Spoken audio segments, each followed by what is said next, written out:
Bonjour chers amis internautes, nous démarrons cette une des journaux comme il est de coutume par le quotidien Maison, le quotidien béninois d'information générale et d'analyse L'Informateur qui ce matin manchette titre audit du fichier électoral, la position inchangée du pouvoir. Le Canada nous apprend que le parti politique Les Démocrates et ses alliés de l'opposition pourront avoir le financement voleux pour l'audit de la liste électorale. C'est l'essentiel à retenir des propos du porte-parole du gouvernement, Wilfrid Léandre Rumbedji, qui précise que l'échec éventuel de la recherche de consensus entre les formations politiques ne conditionne aucunement la parole du chef de l'État. Retrouver des précisions sur un compte rendu de sa sortie médiatique d'hier à la page 3 de la livraison de ce matin. Inclusion financière, le Bénin premier dans l'espace UEMOA, entendez Union économique et monétaire ouest-africaine. Création d'emplois au Bénin, Urbain Amebedji explique la politique du gouvernement. Retrouvez le compte rendu de sa sortie médiatique de ce week-end, notamment sur Canal 3 Bénin, dans les colonnes de la parution de ce matin du journal. Administration des 4 universités publiques, Éléonore Yaïla Descamps, ministre de l'Enseignement supérieur et de la Recherche scientifique, investit les membres dans leurs fonctions. Des précisions à la page 6. On lit à l'oreille droite, journal école, lutte contre les VBG, violence basée sur le genre, implication et engagement des hommes. Une invite ainsi à découvrir dans les colonnes de sa parution les plumes des étudiants en formation sur les différents campus de l'ESAE, l'école supérieure d'administration, d'économie, de journalisme et des métiers de l'audiovisuel qui a ses campus dans les villes de Cotonou, d'Abomey-Calavi et de Parakou. Le quotidien national d'information en manchette parle de consultation préalable aux négociations intergouvernementales bénino-allemandes, des axes prioritaires de coopération définis, lesquels vous sont exposés à la page 3. On peut lire également à la une de La Nation de ce matin. Rentrée judiciaire 2024-2025 au barreau, les avocats réaffirment leur indépendance. Fraternité ce matin en manchette qui a célébré notamment le week-end dernier ses 25 ans d'existence. Élection générale de 2026, le dernier virage, le personnel politique face à son destin.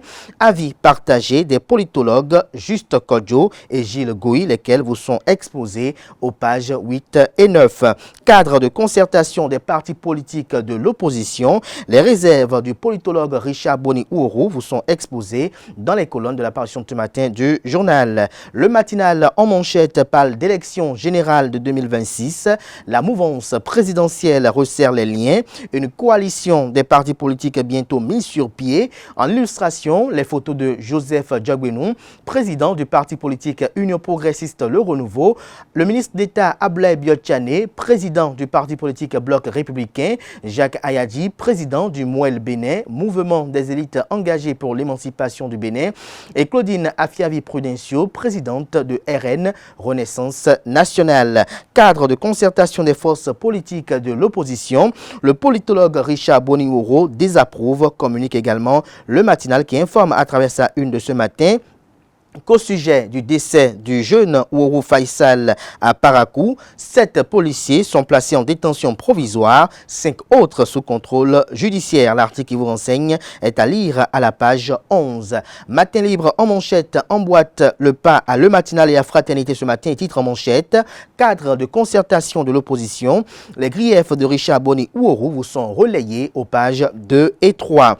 Fait découvrir l'usine de production aux clients, la SCB Lafarge ouvre à nouveau ses portes à ses partenaires. Le confrère de Le Potentiel plus explicite parle de gouvernance et de développement au Bénin. Richard Boni-Ouourou relève une crise idéologique en politique.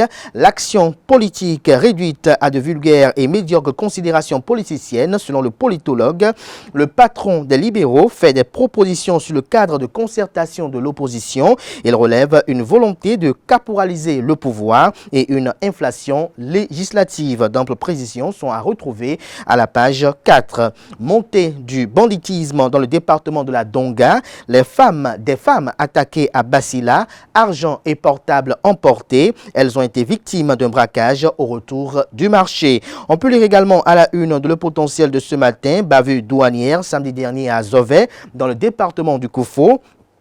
Un jeune criblé de balles évacué aux urgences du Centre national hospitalier universitaire Hubert Kotoko-Maga, CNHU HKM de Cotonou. Présidence de la République, la une de Le Potentiel nous informe que le président de la République, Patrice Talon, séjourne en France. Retrouvez l'agenda du chef de l'État dans les colonnes de la parution de ce matin du quotidien.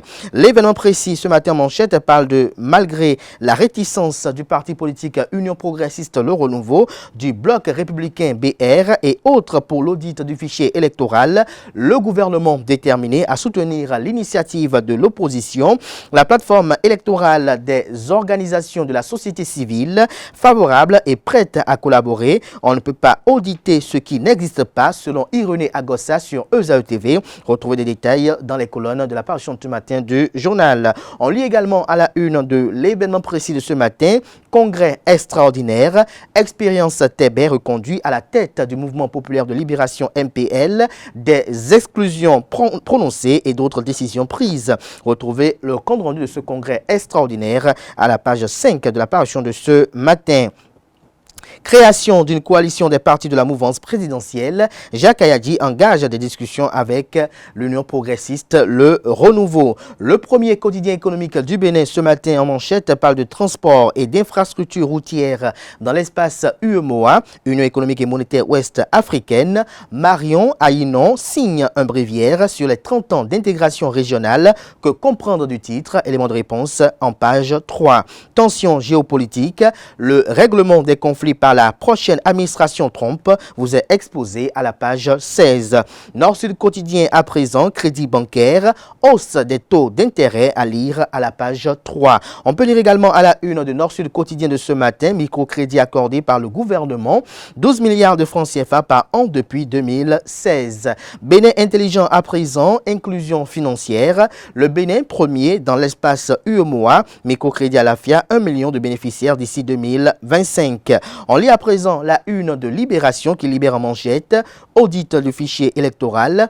Le gouvernement rassure l'opposition après le refus de l'UPR et du BR. Le Canada fait savoir que le porte-parole du gouvernement, Wilfrid Eliandrou-Mbedi, a clarifié la position de l'exécutif concernant l'audit du fichier électoral lors de sa rencontre hebdomadaire avec la presse nationale. Cette rencontre diffusée ce dimanche 1er décembre 2024 a mis en lumière les récentes démarches des partis de l'opposition réunis au sein d'un cadre de concertation sous le leadership du parti politique Les Démocrates. Ce cadre de concertation des partis de l'opposition a initié des discussions avec des partis de la mouvance présidentielle pour obtenir un consensus sur l'audit.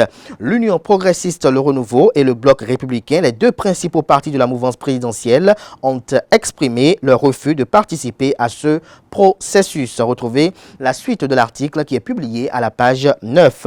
Lutte contre le blanchiment de capitaux. 5 nouveaux membres nommés au CENTIF.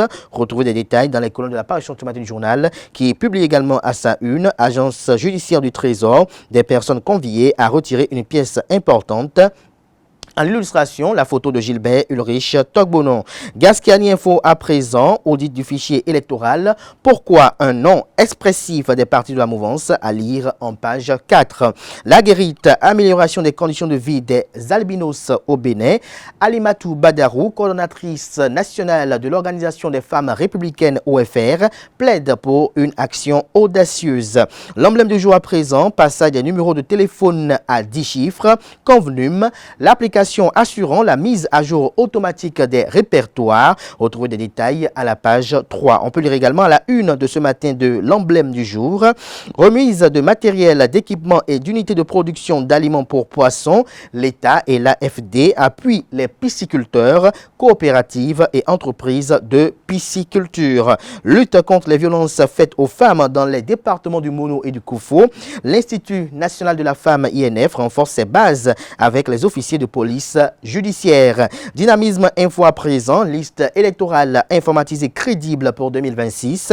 Le parti politique Renaissance nationale RN favorable au dialogue mais dans la légalité. En illustration, la photo de Claudine Afiavi Prudencio. Passage de la numérotation à 10 chiffres. Une révolution technologique pour le moment pas bien gérée. On peut lire également à la une de Dynamisme Info de ce matin.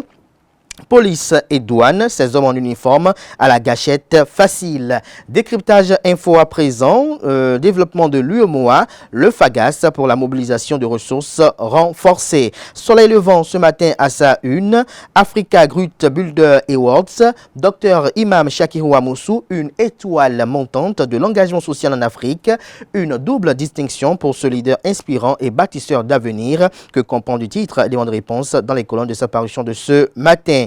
Bénin, 8 milliards de francs CFA pour les opérations militaires à l'extérieur en 2025. D'où tire le confrère cette information, élément de réponse dans les colonnes de sa parution. On finit avec du Coin Info qui titre en manchette « Prise en charge sociale et sanitaire des personnes en situation de précarité ».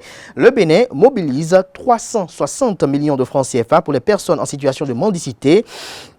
Le journal nous apprend que le gouvernement béninois a officiellement créé un nouveau centre d'assistance psychiatrique et d'accompagnement des personnes en situation de mendicité par décret daté du 30 octobre 2024. Cet établissement public autonome financièrement et doté de la personnalité juridique vise à répondre aux besoins spécifiques des personnes vulnérables, notamment celles en situation de mendicité. Une enveloppe budgétaire de 360 millions de francs CFA a été allouée à cette structure, couvrant les coûts combinés au centre d'assistance psychiatrique de Kwamansé et du centre de transit des personnes en situation de mendicité, désormais regroupés sous cette nouvelle entité.